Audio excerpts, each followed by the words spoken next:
YCP మంత్రి పెద్దిరెడ్డి రామచంద్రారెడ్డికి చేదు అనుభవం ఎదురైంది. చిత్తూరు జిల్లా కుప్పం పర్యటన అడ్డుకున్నారు వైసీపీ కార్యకర్తలు. వీకోటాలో అడ్డుకున్నారు సొంత పార్టీ కార్యకర్తలు. పంచాయతీకి నీటి సరఫరా బిల్లులు చెల్లించలేదని కార్యకర్తలు ఆగ్రహం వ్యక్తం చేశారు. 4 ఏళ్ల నుంచి బిల్లుల కోసం తిరుగుతున్నామని మంత్రి వద్ద వాపోయారు.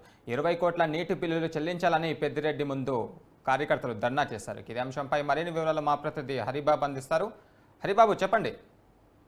గురు, చిత్తూరు జిల్లా కుప్పం నియోజకవర్గాన్ని మంత్రి పెద్దిరెడ్డి ప్రతిష్టాత్మకంగా తీసుకోవడం జరిగింది.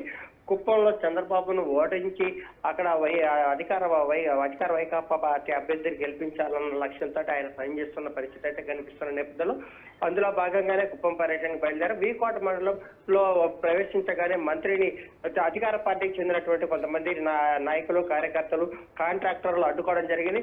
వేసవి కాలంలో తాము నీళ్లు తోలి ప్రజలకి దాహార్తి తీర్చినప్పటికీ కూడా ఎమ్మెల్యేగా ఉన్నటువంటి వెంకటగౌడ తమకు బిల్లులు రానికుండా అడ్డుకుంటున్నారని, తక్షణం తాము పెట్టిన డబ్బులను కాంట్రాక్టర్ రూపంలో పెట్టినటువంటి బిల్లులను తక్షణం చెల్లించాలని చెప్పి దానికి మంత్రి చొరవ చూపాలని చెప్పి కూడా వాళ్ళు ఆందోళన వ్యక్తం చేసిన పరిస్థితి కనిపిస్తుంది. మంత్రి కాన్వాయ్ను అడ్డుకొని ఆయనకి వినతి పత్రం ఇచ్చేందుకు కూడా ప్రయత్నం చేసిన పరిస్థితి. ఒక దశలో పోలీసులకి అక్కడ ఉన్నటువంటి ఆందోళనకారులకి మధ్య కొంత వాగ్వాదం చోటు చేసుకున్న పరిస్థితుల్లో మంత్రి సానుకూలంగా స్పందిస్తూ ప్రభుత్వం నుంచి రావాల్సిన నిధులను తన దృష్టికి తీసుకొచ్చారు కాబట్టి తాను అధికారులతో మాట్లాడి నిధులు విడుదలయ్యేందుకు కావాల్సిన చర్యలు చేపడతామని చెప్పిన హామీ ఇవ్వడంతో వాళ్ళు కొంత ఉపశమనించారని చెప్పాలి. గురు, అయితే హరిబాబు, సొంత పార్టీ కార్యకర్తలు అందుకున్న నేపథ్యంలో అక్కడ అసమ్మతి సెగ ఎలా ఉండబోతుంది? ఫ్యూచర్లో పెద్దిరెడ్డి పరిస్థితి ఎలా ఉండబోతుంది? అంటే ఈ పెద్దిరెడ్డి పొంగనూరు నియోజకవర్గానికి సంబంధించిన వ్యక్తి. ఇప్పుడు జరిగింది మాత్రం పలమనేరు నియోజకవర్గంలో జరిగింది కాబట్టి పలమనేరు నియోజకవర్గం ఎమ్మెల్యే ఎవరైతే వెంకటగౌడ ఉన్నాడో ఆ వెంకటగౌడ నుంచే తాము ఇబ్బందులు పడుతున్నామని చెప్పి స్థానికంగా ఉన్నటువంటి వైకాపా కార్యకర్తలు, నాయకులు గతంలో కూడా ఆందోళన వ్యక్తం చేశారు. తొలి నుంచి వీకోట మండలం తెలుగుదేశం పార్టీకి పెట్టని కోటలాగా నిలుస్తోంది కాబట్టి ఈ ప్రాంతంలో తెలుగుదేశం పార్టీ అధికారంలో అంటే తెలుగుదేశం పార్టీ నాయకులు బలంగా ఉన్నప్పటికీ కూడా వైకాపా నుంచి కూడా అదే స్థాయిలో కూడా పెద్దిరెడ్డిని నమ్మి పార్టీలో చేరిన వాళ్ళు చాలా మంది ఉన్నారు. పెద్దిరెడ్డికి అనుచరులుగా ఉన్నవారే తమకు ఎమ్మెల్యే బిల్లులు ఇవ్వనీయకుండా అడ్డుకుంటున్నారని చెప్పిన మంత్రికి ఫిర్యాదు చేశారు. గురు, థ్యాంక్ యూ హరిబాబు.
సార్